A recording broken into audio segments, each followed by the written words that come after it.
প্রিয় দর্শক আসসালামু আলাইকুম ওয়া রাহমাতুল্লাহি ওয়া বারাকাতুহু। একটি ভয়ংকর নিঃসঙ্গতার সংবাদ দিচ্ছি আপনাদেরকে।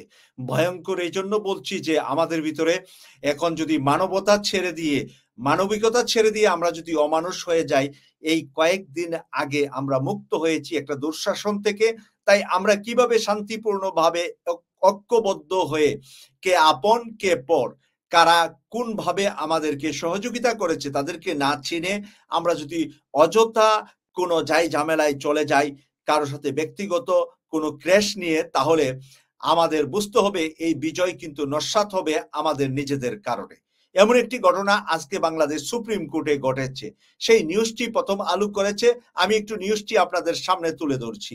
সুপ্রিম কোর্ট আইনজীবী সমিতির ভবনে অবস্থিত আইনজীবীর চেম্বারে মোহাম্মদ আশরাফুল ইসলাম নামের সুপ্রিম কোর্টের এক আইনজীবীকে মারধর শিকার হয়েছেন। আজ বৃহস্পতিবার দুপুরে এই ঘটনা ঘটে। আশরাফুল ইসলাম জানান তিনি সমিতির বর্ধিত ভবনের ২,৫০০ নাম্বার কক্ষে বেলা সোয়া ১টার দিকে অবস্থান করছিলেন। এ সময় এক আইনজীবী এসে তার উপর হামলা করে। এক আইনজীবী এসে আশরাফুল ইসলামের উপরে হামলা করে। আশরাফুল ইসলাম কে বা কি আপনাদেরকে আমি পার্সোনাল তার সম্পর্কে জানাচ্ছি। আশরাফুল ইসলাম প্রথম আলোকে বলেন, কক্ষে অবস্থান করার সময় আইনজীবী আব্দুল কাইয়ুম নামে এক আইনজীবী আসেন। তাকে চিনতেন না। আব্দুল কাইয়ুম জাতীয়তাবাদী আইনজীবী ফোরামের সুপ্রিম কোর্ট শাখার সেক্রেটারি গাজী কামরুল ইসলামের জুনিয়র বলে তিনি জানান। প্রিয় দর্শক, এখানে যা ঘটেছে, যে আশরাফুল ইসলামের সাথে ঘটেছে, সেই আশরাফুল ইসলাম ইউকে কসবা টিভিতে আমার সাথে একাধিক লাইভ করেছে। গত 7ই জানুয়ারি 24 সালের নির্বাচনের পর থেকে কয়েকটি লাইভ অনুষ্ঠান আমার সাথে আশরাফুল ইসলাম করেছে, এবং কার কক্ষে কোথায় করেছে সেটাও বলি, তারপরে আপনাদের বুঝতে সহজ হবে। কক্ষে এসে আমাকে সরাসরি বলে, তুই কোর্টে ডিস্টার্ব করস, তোরে কিন্তু ছাড়বো না। এক পর্যায়ে চাকু দিয়ে আঘাত করে বলেন আশরাফুল ইসলাম। আহত এই আইনজীবী জানান তিনি 7ই জানুয়ারি পর্যন্ত আওয়ামী লীগ করেছেন না। প্রথম আলো যা লিখেছে এখানে ভুল লিখেছে। সে আওয়ামী লীগ করে নাই। আওয়ামী লীগের প্রার্থীর বিরুদ্ধে আশরাফুল ইসলাম নির্বাচনে প্রার্থী ছিল। 18 সালেও ছিল স্বতন্ত্র প্রার্থী, 24ও ছিল স্বতন্ত্র প্রার্থী। কিন্তু কোনো এক সময় আশরাফ আওয়ামী লীগ করেছে, কিন্তু 7ই জানুয়ারি নির্বাচনের পর থেকে গত 6 মাস আমার সাথে একাধিক লাইভ করেছে। সবচাইতে বেশি কড়া সমালোচনা আশরাফ আওয়ামী লীগের করেছে আমাদের লাইভ অনুষ্ঠানে। আওয়ামী লীগের বিরুদ্ধে আশরাফ বহু কথা বলেছে, এবং আমি বাকি অংশটুকু পরে আপনাদেরকে আরো পরিচয় করাচ্ছি আশরাফ সম্পর্কে। বৈষম্য বিরোধী ছাত্র আন্দোলনের পক্ষে সবসময় সোচ্চার ছিলেন আশরাফ। প্রথম আলো লিখেছে, কথাটা রাইট। বৈষম্য বিরোধী ছাত্র আন্দোলনে সোচ্চার ছিলেন আশরাফ। হামলার পর আইনজীবী আশরাফুল ইসলামকে হাসপাতালে নিয়ে যাওয়া হয়। চিকিৎসা নিয়ে বাসায় ফিরিয়ে যান রাতে জানান। এ বিষয়ে জানতে চাইলে অভিযোগ অস্বীকার করেছেন আইনজীবী আব্দুল কাইয়ুম। তিনি রাতে প্রথম আলোকে বলেন, আইনজীবী আশরাফুল ইসলাম দুর্ব্যবহার করেছে তা জানতে দুপুরে আইনজীবী সৈয়দ মামুন মাহবুবের চেম্বারে গিয়েছিলাম।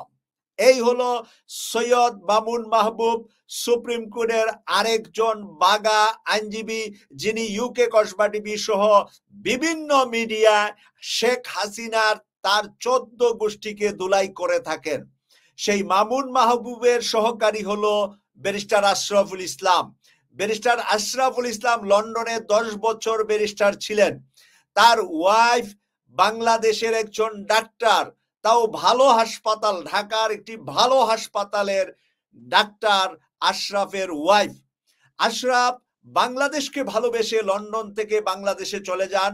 সুপ্রিম কোর্টে দীর্ঘদিন যাবৎ তিনি আইনজীবী হিসাবে কাজ করেন। ইউকে কসবা টিভিতে এই দুজন আইনজীবী আওয়ামী লীগের বিরুদ্ধে সবচাইতে কঠিন কথা বলেছে, যা বিএনপির আইনজীবীরাও এত সাহস করে বলতে পারেন নাই। এত সাহস করে আওয়ামী লীগের বিরুদ্ধে তারা সোচ্চার ছিলেন। সেই আশরাফকে সৈয়দ মামুন মাহবুবের চেম্বারে গিয়ে এই যে আহত করাটা, সেই মামুন মাহবুবও একজন শেখ হাসিনা বিরোধী। বাংলাদেশের যেই যে বিচারপতিরা অন্যায় করেছে, যেই যে বিচারপতিরা আইনকে কালো আইন বানিয়ে জামাত বিএনপি সহ মানুষকে নির্যাতন করেছে, এর বিরুদ্ধে আশরাফও যেমন বলেছে, সৈয়দ মামুন মাহবুবও তেমন বলেছে। তাই সৈয়দ মামুন মাহবুবের সহকারীকে তার অফিসে গিয়ে আপনি বিএনপির নাম ভাঙিয়ে আপনি ছুরি দিয়ে আঘাত করবেন, এবং সেই আঘাতের পরিষ্কার ফটো আমার কাছে আছে। আশরাফ যখন সে হাসপাতালে যা, তার গাড়ির মধ্যে তার সহকারী আরেকজন আশরাফের ফেসবুক আইডি থেকে লাইভ করে আশরাফের রক্তমাখা শরীর দেখিয়েছে। আমি সেই রক্তমাখা শরীর দেখেছি নিজের চোখে, কিন্তু রক্তমাখা শরীর বা জামা কাপড় কিন্তু আমরা ইউটিউবে দিতে পারি না। দিলে আমাদের অসুবিধা হবে, আমাদের উপরে ইউটিউব সেটা আমাদের চ্যানেল বন্ধ করে দিবে বা চ্যানেলের ক্ষতি হবে। কিন্তু আশরাফের রক্তটাকে আরেকটু কালার করে ঝাপসা করে যেভাবে প্রথম আলো দিয়েছে, আমি সেই ছবিটা আপনাদের সামনে তুলে দেব। আপনারা অনেকে আশরাফকে চিনবেন, অনেকে আশরাফকে ভালো জানেন, অনেকে আশরাফ সম্পর্কে জানেন। আগে সে আওয়ামী লীগ করেছে, কিন্তু সে আওয়ামী লীগের কাছ থেকে খারাপ আচরণ পেয়ে তাকে মেরে ফেলার জন্য 18 সালেও তার বিপক্ষে যে আওয়ামী লীগের প্রার্থী ছিল সে চেষ্টা করেছে। 24 সালেও আওয়ামী লীগের যে এমপি হয়েছিল সে আশরাফকে মেরে ফেলার জন্য চেষ্টা করেছিল। তাই এখন যদি আমরা আপন আর পর না চিনি, আপন মানুষদেরকেও পর মনে করে মারতে যাই, আর সুপ্রিম কোর্টের মতো জায়গায় একজন লয়ার, একজন উকিল কিভাবে আরেকজনকে ছুরি দিয়ে রক্ত বের করে, এটা আজকে আমি মনে করি জাতীয়তাবাদী দল বিএনপির জন্য বড় চ্যালেঞ্জ বা দায়িত্ব।